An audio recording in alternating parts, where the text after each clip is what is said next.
আকাশবাণী মুর্শিদাবাদ। এখন শুনবেন ৫৫তম international film festival of India মানে IFFI উপলক্ষে বিশেষ অনুষ্ঠান লাইটস ক্যামেরা রোল। আজ শুনবেন এই অনুষ্ঠানের তৃতীয় পর্ব। চলুন আজকের অনুষ্ঠানে কিছু কথা জানি। ফিল্ম ক্রিটিক, ফিল্ম ম্যাগাজিন চেতনার চোখের সেক্রেটারি, বহরমপুর ফিল্ম সোসাইটির ভাইস প্রেসিডেন্ট ডক্টর সুশান্ত চট্টোপাধ্যায়ের কাছ থেকে।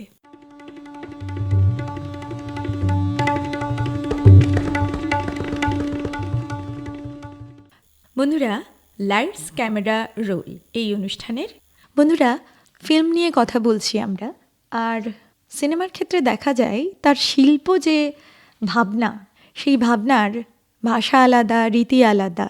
তো এই সিনেমার যে শিল্প ভাবনা, সেটা নিয়ে অনেক কিছু কিন্তু জানার রয়েছে।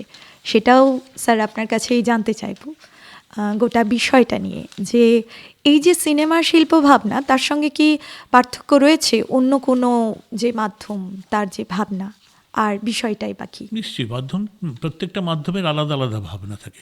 একটা নাটকের ভাবনা একরকম, আর সিনেমার ভাবনাটা অন্যরকম, সে তো হবেই। আবার আমি যদি একটা কবিতা লিখি, সেই কবিতার ভাবনা আলাদা, সেটা আমার একদম ব্যক্তিগত ভাবনা।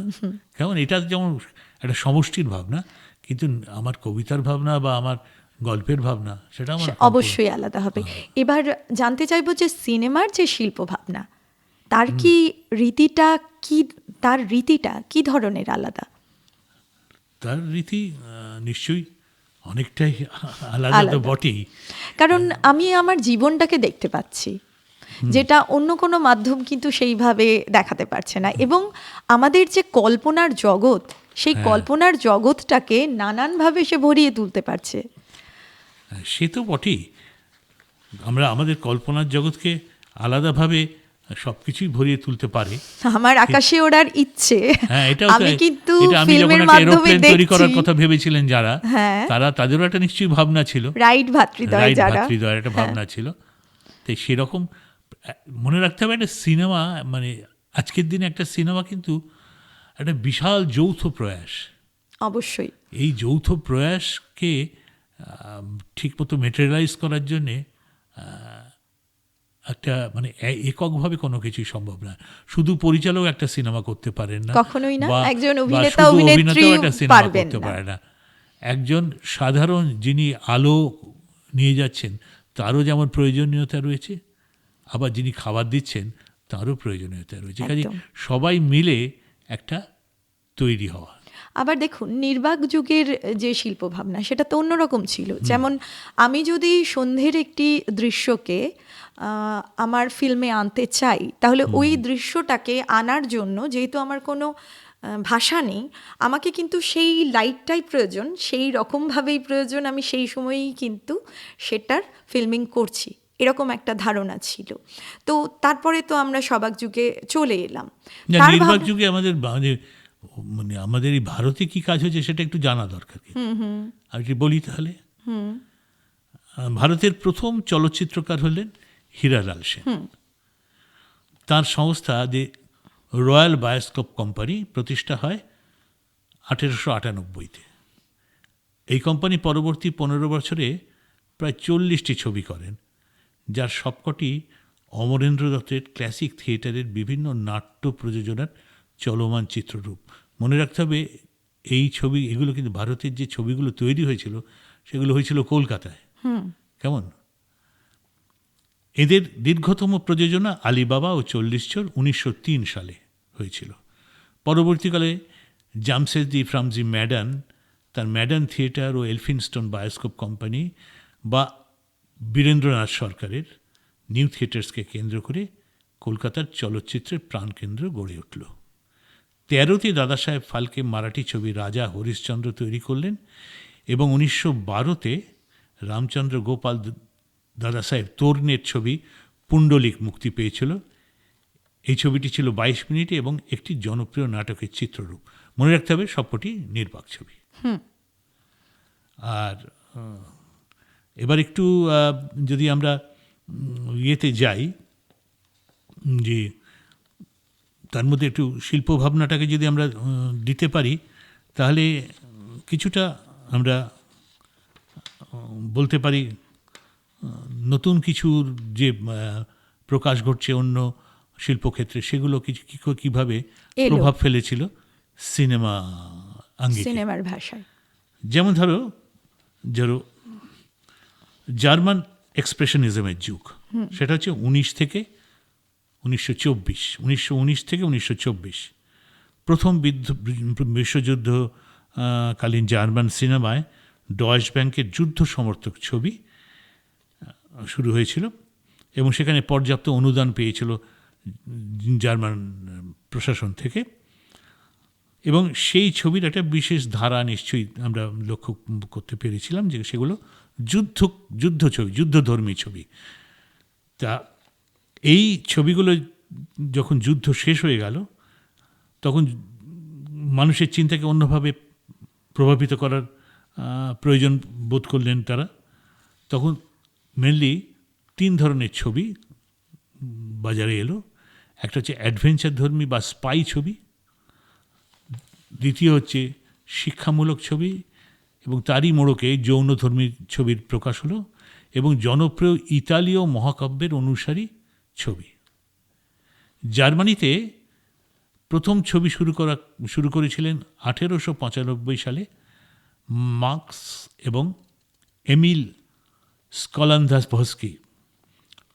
প্রসঙ্গত 1896 থেকেই অস্কার মেস্টারের উদ্যোগে ছবি তৈরি হয়, এবং এই যুগের উল্লেখযোগ্য ছবি হলো স্টেলার রাইয়ের ডিয়ার স্টুডেন্ট ফ্রম প্রাগ ও অটো রিপোর্টের হোমানকিউলাস। বিশ্বযুদ্ধ শুরু হবার পরে তৎকালীন জার্মান সরকারের উদ্যোগে স্থাপিত হয় ডয়েশলিগ ও বুফা, 2টি প্রযোজনা সংস্থা। 17 সালে ওই 2টি সংস্থা, কিছু কিছু ছোট সংস্থা এক হয়ে গড়ে উঠেছিল, এবং তারা 30-এর দশকে জার্মানির চলচ্চিত্র প্রযোজনার ক্ষেত্রে একটা উল্লেখযোগ্য ভূমিকা নিয়েছিল।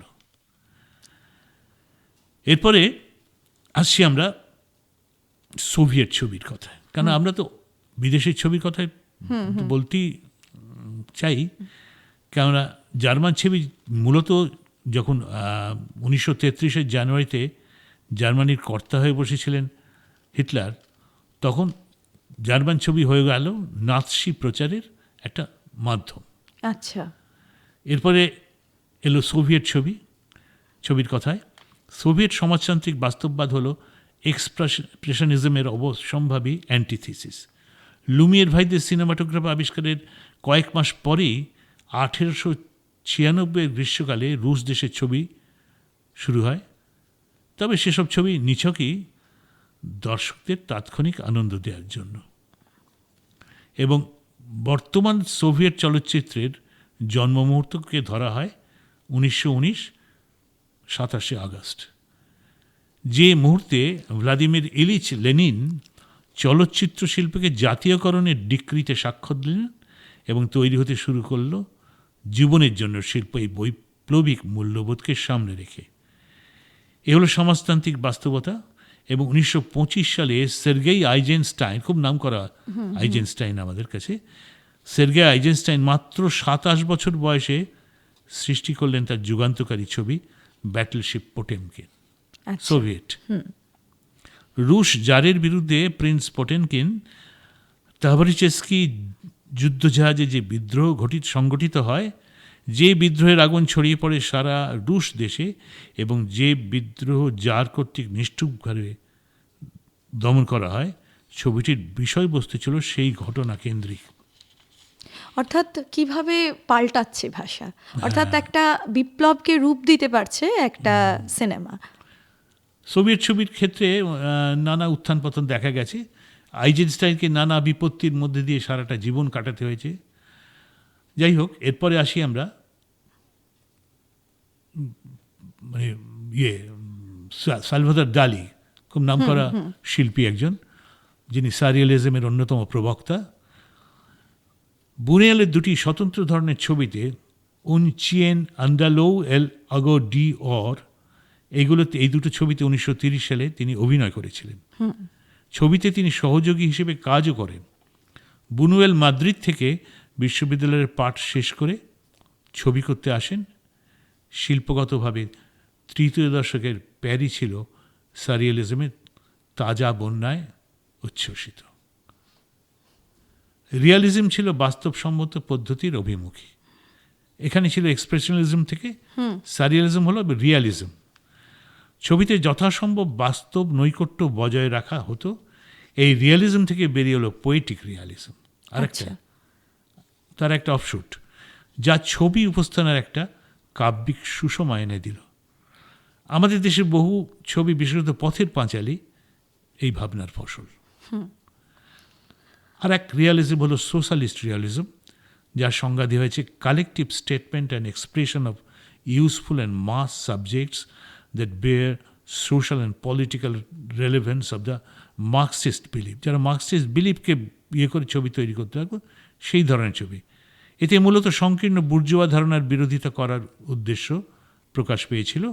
চলচ্চিত্রে অনেক ক্ষেত্রে এই ধারার সফল প্রয়োগ দেখতে পেয়েছি আমরা। এরই ঠিক বিপরীত মেরুতে ছিল জার্মান এক্সপ্রেশনিজম। 1829 সাল পর্যন্ত ছবিতে যে ক্রমোন্নতি ঘটেছে, তাতে বক্তব্যের প্রকাশ হিসেবে মুখের ভাষ্য ব্যবহৃত হয়নি। চলচ্চিত্র তখনও কিন্তু ছিল নির্বাক।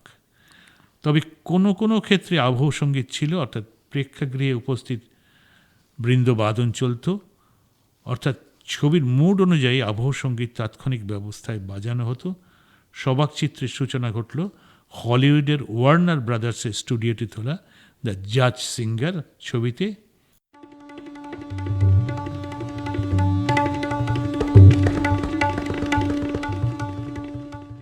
লাইটস ক্যামেরা রোল এই অনুষ্ঠানে আমাদের সঙ্গে ছিলেন doctor Sushanta Chattopadhyay, film critic, film magazine চেতনার চোখ পত্রিকার সম্পাদক, বহরমপুর ফিল্ম সোসাইটির ভাইস প্রেসিডেন্ট। উপস্থাপনায় ছিলাম সৈয়দা মুসাররত নাজরিন, সম্পাদনা উজ্জ্বল বন্ধু, প্রযোজনা রীতা দে। বন্ধুরা, কথা কিন্তু শেষ হয়নি, আরও অনেক কথা বাকি আছে, জানবো পরের দিন। সবাই ভালো থাকবেন।